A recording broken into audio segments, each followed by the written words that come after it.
Hi friends, എല്ലാവർക്കും നമസ്കാരം. പുതിയൊരു വീഡിയോ സ്വാഗതം. ഇന്ന് നമ്മളെ മഹേഷ് നാരായണൻ മൂവി. ഇനി കുറച്ചു കാലം അങ്ങോട്ട് നമുക്ക് വീഡിയോസ് ചെയ്യാനുണ്ടാവുക ഈ ഒരു മൂവിനെ പറ്റി തന്നെ ആയിരിക്കും കേട്ടോ. ഞാൻ ഓൾറെഡി പറഞ്ഞിട്ടുണ്ട് അത്. കാരണം സത്യത്തിൽ നിങ്ങൾ ചിന്തിച്ചു നോക്കും, ഞാൻ ആലോചിക്കുന്നപ്പോ നമ്മുടെ ഇപ്പൊ മലയാളത്തിൽ നിന്ന് ഇറങ്ങുന്ന നിലവിൽ ഇപ്പൊ നമ്മൾ പറയുന്ന ഏറ്റവും വലിയ മൂവി എമ്പുരാനാണ്. ഓക്കെ, ബിഗ് ബജറ്റ് വൈസ് ഒക്കെ നോക്കുമ്പോൾ ഏറ്റവും വലിയ മൂവി മലയാളത്തിൽ നിന്ന് വരാൻ പോകുന്നത് എമ്പുരാനാണ്. അതിലൊരു സംശയമില്ല. എന്നാൽ ഈ ഇപ്പൊ മഹേഷ് നാരായണന്റെ മൂവിക്കുള്ള പ്രത്യേകത, എല്ലാം കൊണ്ടും ഏറ്റവും വലിയൊരു മൂവി എന്ന് പറയാൻ അത് സത്യത്തിൽ ഈ മഹേഷ് നാരായണന്റെ മൂവി തന്നെയല്ലേ. MMMN അല്ലെ, മമ്മൂക്കല്ല, മോഹൻലാൽ, മഹേഷ് നാരായണൻ. ആ ലാസ്റ്റിൽ MN മഹേഷ് നാരായണൻ അല്ല, അത് വേറെ എന്തൊക്കെയാ പറയാ, നയൻതാരയാണ് ലാസ്റ്റ്. അങ്ങനെയൊക്കെ ചില കാര്യങ്ങളൊക്കെ പലരും പറയുന്നുണ്ട്. അപ്പൊ ഇനി അത് മഹേഷ് നാരായണൻ അല്ലെങ്കിൽ ഞാൻ ചിന്തിക്കുന്നത് മമ്മൂക്ക, മോഹൻലാൽ, മഞ്ജു വാര്യർ, നയൻതാര, അങ്ങനെയാണോ ഇനി? നമുക്കറിയില്ല. അത് മഹേഷ് നാരായണൻ തന്നെ ആയിരിക്കും, എന്തായാലും ചുമ്മാ പറഞ്ഞെന്നുള്ളൂ. അപ്പം ഞാൻ പറഞ്ഞു വന്നത്, മലയാളത്തിൽ നിന്ന് വരാൻ പോകുന്ന ഏറ്റവും വലിയ മൂവി ഇതാണെന്നാണ് എന്റെ അഭിപ്രായം. ഇപ്പം കാരണം മമ്മൂക്ക, ലാലേട്ടൻ എന്നുള്ള ഫാക്ടേഴ്സ് തന്നെ, അവർ രണ്ടുപേരും ഒരു സിനിമയിലേക്ക് വന്നാൽ അത് ഇനി ബജറ്റ് എങ്ങനെയാണെങ്കിലും അത് തന്നെ ഏറ്റവും വലിയ മൂവി. അതാണ് സത്യം അല്ലെ. കാരണം മാത്രമല്ല ഈ മൂവി ബജറ്റ് വെച്ച് നോക്കുമ്പോൾ വലിയ സ്കെയിലിൽ എടുക്കാൻ പോകുന്ന ഒരു വലിയ മൂവി തന്നെയാണ്. അപ്പം ആ മൂവിയിൽ ലാലേട്ടൻ മമ്മൂക്കയും കൂടി പാർട്ടാകുമ്പം അപ്പൊ ഇതിനും വലിയൊരു മൂവി ഇനി ഇനി ഇറങ്ങൂല എന്ന് പറയാൻ പറ്റില്ല. പക്ഷെ ഇതുവരെ ഇറങ്ങിയിട്ടില്ല, അങ്ങനെ പറയേണ്ടി വരും. പണ്ട് ഇറങ്ങിയ ലാലേട്ടൻ മമ്മൂക്കുള്ള മൂവി നോക്കുമ്പോൾ അവർ അതിന്റെ ബജറ്റ് ഇത്ര വലുതായിരിക്കില്ല.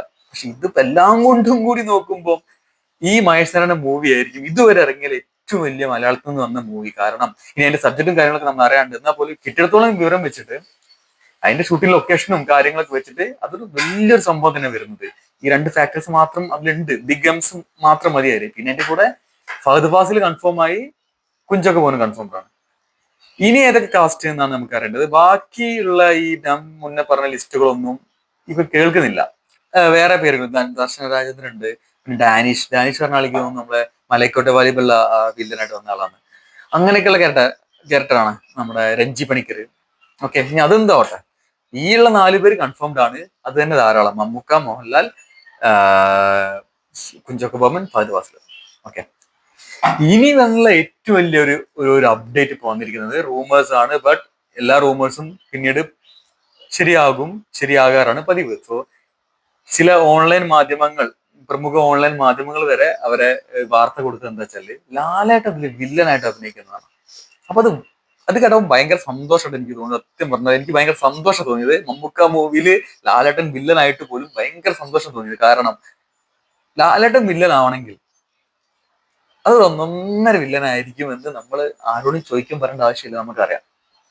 സോ ഇപ്പൊ സത്യത്തിൽ എക്സൈറ്റ്മെന്റ് കൂടി, ആ സിനിമ കാണാനുള്ള ഒരു എക്സൈറ്റ്മെന്റ് കൂടി. കാരണം ഞാൻ മുന്നേ വിചാരിച്ചിരുന്നത് ക്യാമിയോ അപ്പിയറൻസ് ആണോ, എക്സ്റ്റൻഡ് ക്യാമിയോ ആണോ, എന്താണ് റോള്, മമ്മൂക്കയുടെ മൂവി എന്നാണ് നമ്മൾ പറയുന്നത്. പക്ഷേ മമ്മൂക്കയുടെ മൂവി ലാലേട്ടൻ വില്ലനായിട്ട് വരുമ്പോൾ അതൊരു ഗംഭീര പരിപാടിയായിരിക്കില്ലേ. നിങ്ങൾ തിരിച്ചു നോക്കും, വില്ലനായിട്ട് ലാലേട്ടൻ അഭിനയിക്കണമെങ്കിൽ അത്രത്തോളം ഗംഭീരമായ ഒരു സംഭവം ആയിരിക്കണം.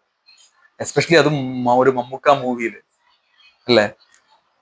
സോ നമ്മൾക്ക് അത് അങ്ങനെ തന്നെ ആവട്ടെ എന്ന് ഞാൻ പ്രാർത്ഥിക്കുക. കാരണം മമ്മൂക്ക മഹേഷ് നാരായണൻ മൂവിയിലെ നായകനും ലാലേട്ടൻ വില്ലനും ആകുമ്പോൾ ആ സിനിമ എന്തായിരിക്കും, നമ്മൾ ഒരിക്കലും പ്രതീക്ഷിക്കാത്ത, അങ്ങനെ ഒരു സംഭവം ഇനി ഇറങ്ങാൻ പോലും ചാൻസ് ഇല്ലാത്ത ഒരു ഗംഭീര പരിപാടി തന്നെ ആയിരിക്കാനുള്ള ചാൻസ് വളരെ കൂടുതലാണ്. നമുക്കിപ്പോഴും അതിന്റെ കഥ എന്താണ്, എന്ത് ജോണറാണെന്ന് പോലും കാര്യമായിട്ട് ഒഫീഷ്യലി ഒരു ഐഡിയ ഇല്ല.